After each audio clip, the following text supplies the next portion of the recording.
Halo teman tubuh, apa kabar kalian hari ini? Coba tarik nafas dalam-dalam dulu. Rasakan oksigen itu masuk, mengalir, dan mengisi setiap sel di tubuh kalian. Pernah nggak sih kalian ngerasa kalau tubuh kita ini seperti sebuah perpustakaan raksasa yang penuh rahasia? Tapi sayangnya, kita nggak pernah dikasih kartu anggotanya. Banyak yang datang ke ruang praktik saya, duduk di depan saya dengan wajah gelisah, lalu bertanya dengan suara pelan, "Dok, kenapa ya punya saya nggak sekuat dulu?" Atau, "Dok, apa saya ini aneh?"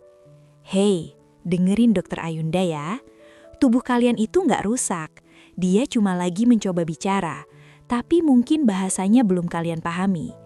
Hari ini, di podcast Tubuh Bicara, kita bakal bongkar 20 kunci rahasia. Dari yang kimiawi sampai yang alami. Biar kalian gak cuma sekedar kuat, tapi juga sehat secara fisik, mental, bahkan spiritual. Kita akan jalan-jalan dari laboratorium sains sampai ke hutan pedalaman Pasak Bumi. Siap? Yuk kita buka rahasianya. Oke, teman tubuh, kita mulai dari yang paling sering bikin penasaran. Kelompok instan atau kelompok farmasi. Bayangkan kelompok ini seperti charger smartphone yang fast charging. Colok dan dalam sekejap daya penuh. Tapi baterainya juga lebih cepat panas kalau nggak hati-hati. Kita bicara soal Viagra, sildenafil. Teman-teman tahu nggak, Viagra ini sebenarnya adalah anak yang tertukar. Riset awalnya di Pfizer tahun 1989 itu tujuannya untuk obat jantung, yakni angina. Tapi para peneliti kaget saat para subjek pria di laboratorium bilang, "Dok, jantung saya biasa aja, tapi kok yang di bawah malah tegak terus ya?" Akhirnya lahirlah si biru ini. Dia bekerja dengan menghambat enzim PDE5 agar gas nitrik oxide tetap berada di pembuluh darah kalian. Ereksi itu soal sirkulasi darah teman tubuh. Sesederhana itu secara mekanis, tapi serumit itu secara emosional. Lalu ada Cialis. Ini saya punya pasien, kita sebut saja namanya Mas Budi. Mas Budi ini orangnya perfeksionis, dia nggak suka terburu-buru. Dia pilih Cialis karena efeknya bisa bertahan sampai 36 jam. Riset dari Journal of Sexual Medicine menunjukkan kalau tadalafil punya waktu paruh yang jauh lebih panjang. Makanya Mas Budi merasa lebih rileks secara psikologis, karena nggak harus kejar tayang sama durasi obat. Dan jangan lupakan Steksin. Ini buat kalian yang nggak suka minum air banyak-banyak sebelum beraksi. Dia diletakkan di bawah lidah, langsung nyerap ke pembuluh darah tanpa mampir ke sistem pencernaan. Cepat, jelas. Tapi ingat, Dokter Ayunda mau ngingetin, obat-obat ini termasuk Levitra, Ericvil, Viajoy, High Force, sampai Zivagra hanya bekerja kalau ada percikan atau rangsangan. Kalau nggak ada cinta atau minimal ketertarikan, obat ini cuma bakal bikin hidung kalian mampet dan muka merah tanpa hasil di bawah sana. Bahkan untuk kasus yang paling menantang, dunia medis punya Invicorp dan Keverject. Ini metode suntik langsung. Mungkin kedengarannya ngeri ya, tapi buat pria yang pernah operasi prostat, ini adalah harapan. Ini bukti kalau secara spiritual pun Tuhan kasih kita akal untuk menemukan jalan saat satu pintu tertutup. Tapi pesanku, ini pedang bermata dua. Jangan pernah menyentuh daftar ini tanpa resep saya atau teman sejawat saya. Kenapa? Karena jantung kalian itu mesin utamanya. Jangan paksa ban berputar kencang kalau mesinnya nggak kuat. Nah, sekarang kita pindah ke bagian favorit saya. Bagian di mana kita bicara soal keseimbangan. Kalau tadi kita bicara soal perbaikan mendadak, sekarang kita bicara soal restorasi. Kita bicara soal kelompok alami. Kalian tahu herba poten? Isinya Euricoma longifolia atau pasak bumi. Ada riset menarik dari Malaysia yang diterbitkan di Evidence-Based Complementary and Alternative Medicine. Mereka menemukan kalau pasak bumi nggak cuma ningkatin gairah, tapi menurunkan hormon kortisol alias hormon stres. Jadi, saat Mas Budi tadi mulai rutin minum herba ini, dia nggak cuma merasa lebih berstamina, tapi dia jadi orang yang lebih sabar dan tenang. Keren kan? Lalu ada ginseng yang ada di Sido muncul libidion atau ginsana. Ginseng itu adaptogen. Dia ngajarin tubuh kita buat berdamai sama tekanan hidup. Secara spiritual, herba ini menyelaraskan energi atau qi dalam tubuh kalian. Ada juga L-arginin yang ada di Neo Hormophyton atau NutraCare. L-arginin ini asam amino, bahan baku buat bikin gas nitric oxide secara alami.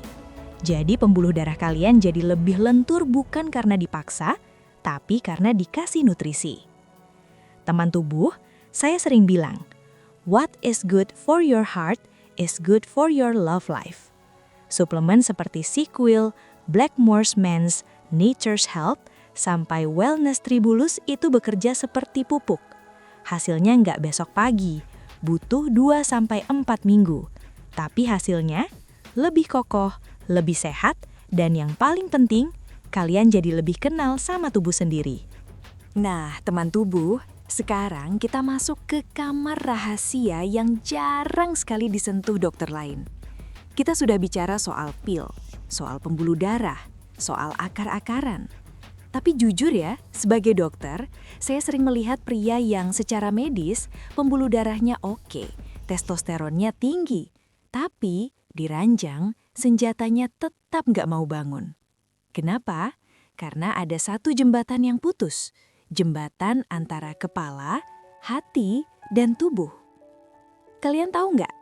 Penis itu adalah organ yang paling jujur di tubuh pria. Dia nggak bisa disuap pakai uang, nggak bisa dipaksa pakai ego. Dia adalah cermin dari apa yang sebenarnya kalian rasakan di dalam sini. Kalau di kepala kalian masih berisik soal cicilan yang belum lunas, atau kalian merasa bersalah karena habis bertengkar hebat sama pasangan, atau mungkin kalian merasa nggak cukup berharga sebagai pria, jangan kaget kalau tubuh kalian bilang, maaf, saya mogok dulu. Obat seharga jutaan, bahkan dosis tertinggi sekalipun, bakal mental kalau otak kalian mengirimkan sinyal bahaya atau stres. Saya mau cerita satu kasus nyata. Kita sebut saja Pak Andi. Beliau ini pria sukses. Secara fisik gagah. Dia datang ke saya dengan frustasi yang luar biasa. Dia sudah jajan semua jenis obat kategori A yang saya sebutkan tadi. Dari yang dosis rendah sampai yang paling keras, tapi tetap gagal. Dia bilang, "Dok, apa saya sudah mati rasa?" Saya nggak kasih dia resep baru. Saya cuma tanya satu hal sederhana. Pak Andi, kapan terakhir kali Bapak benar-benar memandang mata istri Bapak tanpa memikirkan target kantor? Pak Andi terdiam. Ternyata selama ini dia merasa gagal sebagai suami karena jarang pulang. Dan setiap kali dia mencoba berhubungan, dia merasa berhutang. Rasa bersalah itu berubah jadi kecemasan hebat yang memicu hormon adrenalin. Adrenalin itu musuh bebuyutan ereksi. Dia menyempitkan pembuluh darah seketika. Begitu Pak Andi berani jujur ke istrinya, memperbaiki komunikasi dan mulai menyentuh dengan hati, bukan dengan tuntutan untuk harus kuat, keajaiban itu terjadi. Tubuhnya merespons, tanpa pil, tanpa suntikan. Tubuh kita itu punya kecerdasan spiritual, teman tubuh. Dia nggak bisa bohong kalau jiwanya lagi sakit. Jadi, buat kalian yang merasa loyo, coba tanya diri sendiri. Apakah kalian sedang menghukum diri sendiri? Apakah kalian merasa takut gagal sebelum mencoba? Ingat, seks bukan cuma soal mekanik masuk dan keluar. Ini soal energi, soal koneksi, soal jiwa yang saling bicara. Gak ada yang salah kalau kalian butuh pil sebagai jembatan sementara. Tapi jangan sampai kalian lupa membangun jalannya. Jangan sampai kalian jadi robot kimia yang bisa bergerak tapi nggak punya rasa. Koneksi jiwa dan raga adalah obat kuat yang nggak dijual di apotek manapun, tapi ada di dalam diri kalian masing-masing. Kalian hanya perlu berani untuk mengakuinya, berani untuk jujur, dan berani untuk tenang. Jadi, kita udah bahas 20 jenis pahlawan kita hari ini. Dari kelompok instan yang wajib resep dokter seperti Viagra dan teman-temannya, sampai kelompok maraton seperti herba poten dan suplemen harian. Manfaatnya jelas, membantu kalian kembali percaya diri. Efek sampingnya selalu ada kalau kita serakah atau sembarangan. Ingat, safety first. Setiap kalian itu unik, Nggak ada yang salah kalau sesekali butuh dorongan. Yang salah adalah kalau kalian nggak paham apa yang kalian masukkan ke tubuh sendiri. Tubuh kalian itu bait suci, hargai dia. Sebelum Dr. Ayunda pamit dari sesi Tubuh Bicara kali ini, saya mau minta bantuan kalian. Kalau kalian merasa obrolan kita hari ini bikin hati lebih tenang dan pikiran lebih terbuka, yuk dukung channel ini. Caranya gampang banget. Cukup klik subscribe, kasih like, dan share ke teman-teman kalian yang mungkin lagi butuh dengerin ini tapi malu buat nyari tahu. Dan yang paling penting, Dr. Ayunda pengen denger suara kalian. Coba tulis di kolom komentar, kalian pengen kita bedah topik apa lagi di video selanjutnya. Mau bahas soal kecemasan, soal hormon, atau soal gimana caranya mencintai diri sendiri? Tulis ya, saya bakal baca satu-satu. Terima kasih sudah menemani saya selama menit ini. Tetaplah hangat, tetaplah berani, dan jangan lupa dengerin terus saat Tubuh Bicara. Saya Dr. Ayunda, sampai jumpa di episode selanjutnya. Love you, teman tubuh.